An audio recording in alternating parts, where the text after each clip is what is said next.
Hello again, this is Paul B, and in this video I just want to single out one page from my website, www.meannesota.com. I want to single out the very first page I wrote, although it wasn't meant to be part of this website at all. In fact, what it is an open letter to the Twin Cities news media, and it's not even... Well, it regards my situation, but what inspired it was a tragedy that happened to someone else who lived in New Brighton. And I have to give you a quick background story on this because it's very important to understanding why this message that I wrote is so important. I wrote this more than a year ago, in June of 2014. A month before that, another New Brighton, Minnesota resident was shot and killed by his neighbor, and this guy's girlfriend was shot and wounded, and because she lost her live-in boyfriend of many, many, many years and had been shot, she was at risk of becoming homeless. In the end, this event ended up really, if not destroying, pretty much destroying 5 individuals' lives. 3 on the side of the shooter, and then the fellow who was shot, Todd Stevens, and his girlfriend, Jennifer Clevin.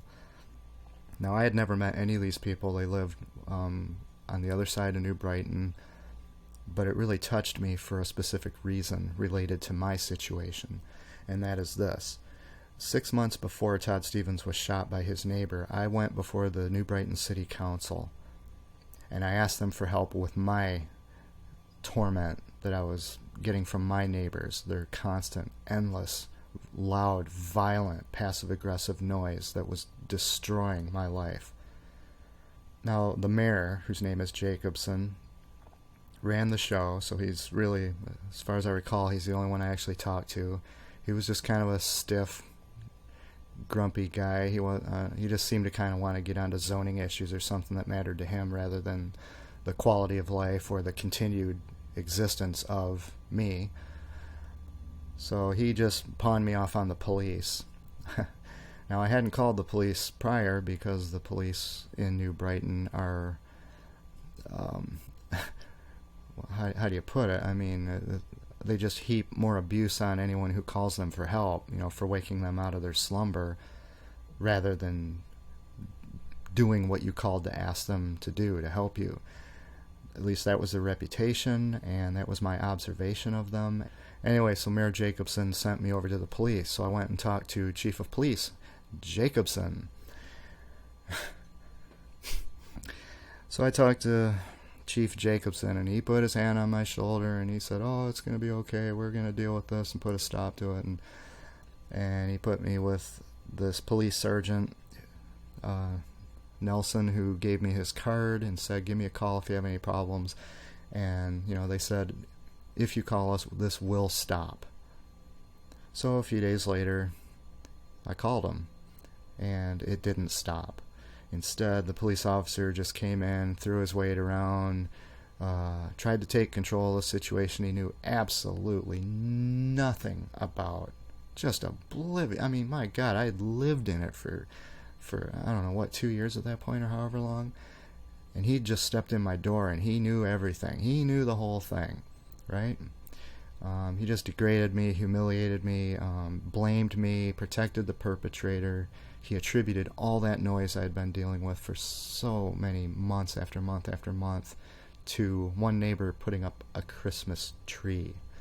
And at one point during that visit, I literally stood there and just looked at him with my mouth probably gaping open.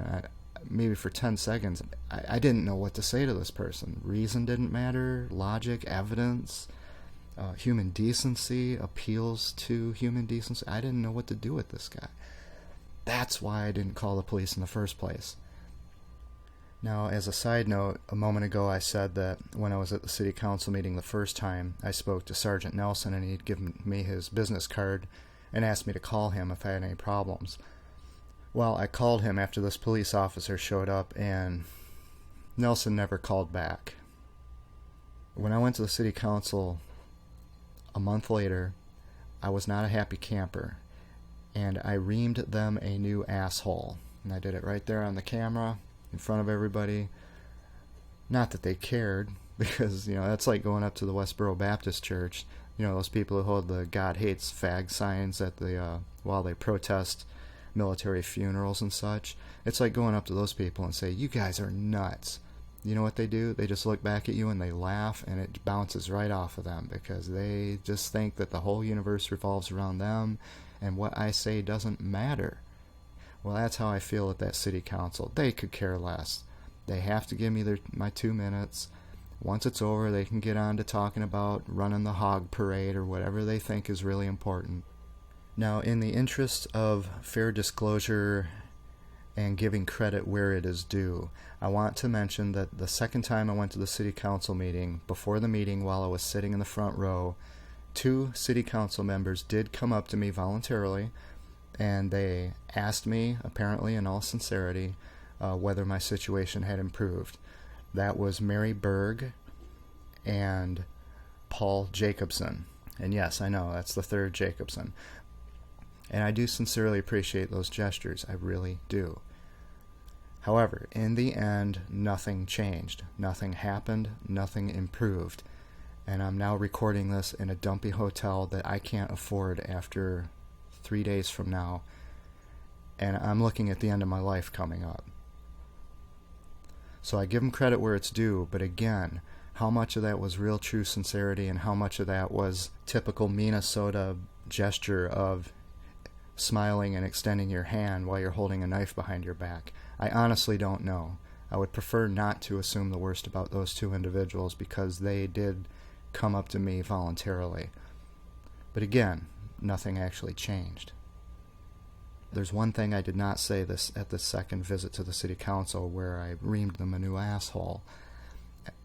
What I did not say, but I had wanted to say, was if you don't clean up this police department's act, if you don't get a competent police department who we can respect and care about, some neighbor is going to kill some other neighbor someday.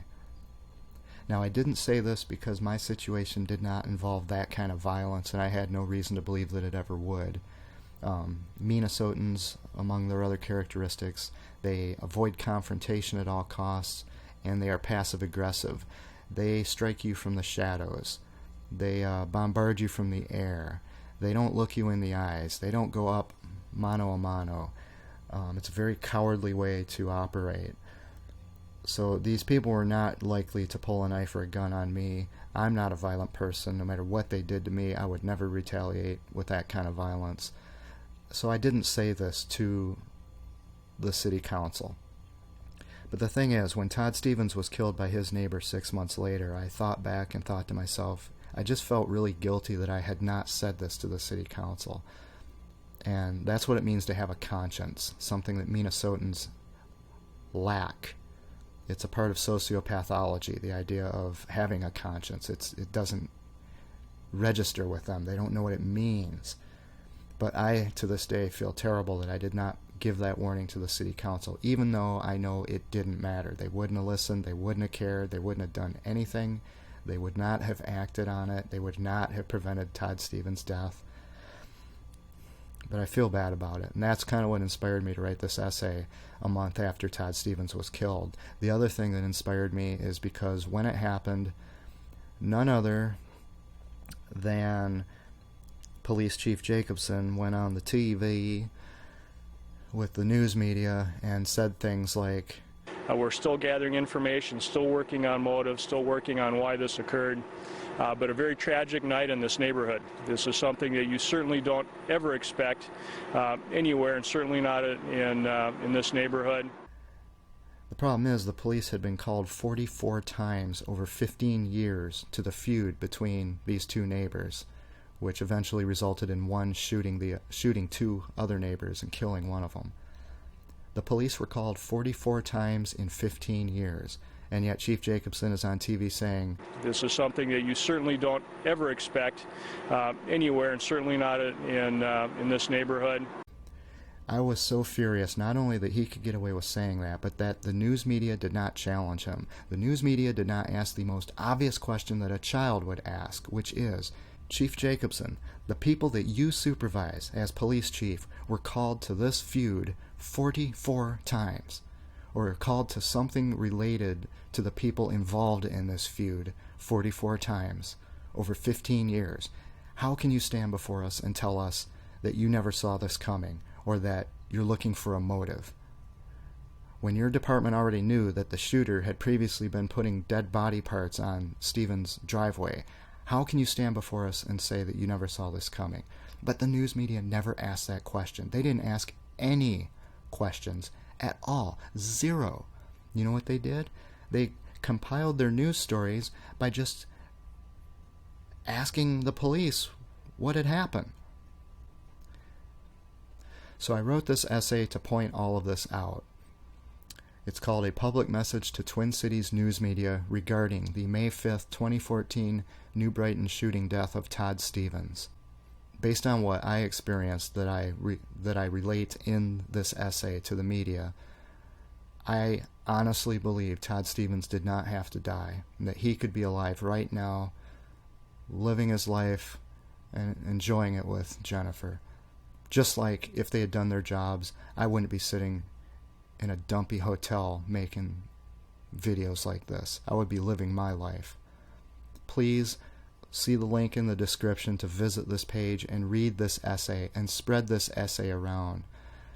Because just like when the police came to my place and they wouldn't do anything, and I find myself holding a telephone in my hand but with nobody to call because nobody polices the police, in the same way, if the news media is going to be that corrupt and that incompetent and that negligent and that unconcerned with asking any questions whatsoever, then who's going to hold that press accountable?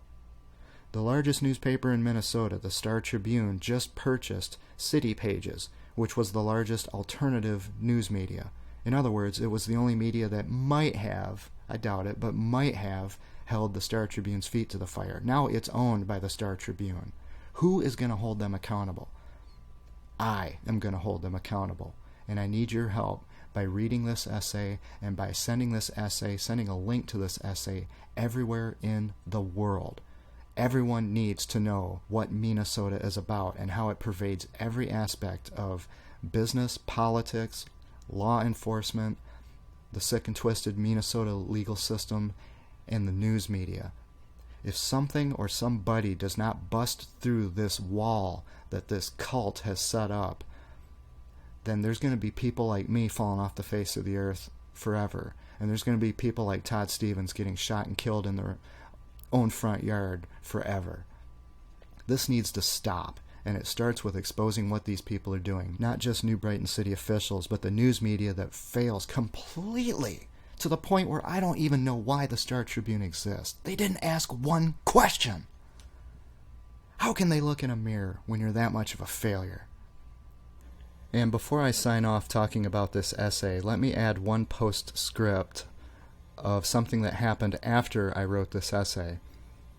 Now, one aspect of Minnesota Nice is that they portray themselves as ultra generous, the most charitable people in the United States. I can't tell you how many times I heard that. The reality is that they're only charitable when there's something in it for them. For example, tax breaks, tax write-offs, a pat on the back, a handshake from the governor. My former Minnesota employer had a huge interest in charitable giving. They put a lot of effort and energy into charitable giving, so much so that I could hardly get any work done. But when I went to them and told them about Jennifer Clevin and how she was about to become homeless because of the exact same negligence on the part of the exact same police department that was destroying my life, the company did nothing, absolutely nothing to help Jennifer Clevin. You know why? Because helping Jennifer Clevin does not give them tax breaks. It does not allow for tax deductions, and it does not inspire the governor to walk up, shake the hand of the president, pat him on the back, and tell him what a great human being he is. Please, click the link below and read this essay and help me escape from Meannesota.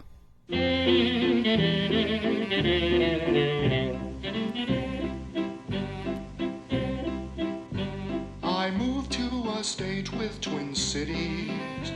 To live there long I did commit. But rather than Minnesota nice, the people there treat me like Shaving cream, be nice and clean. Shave every day and you'll always look keen.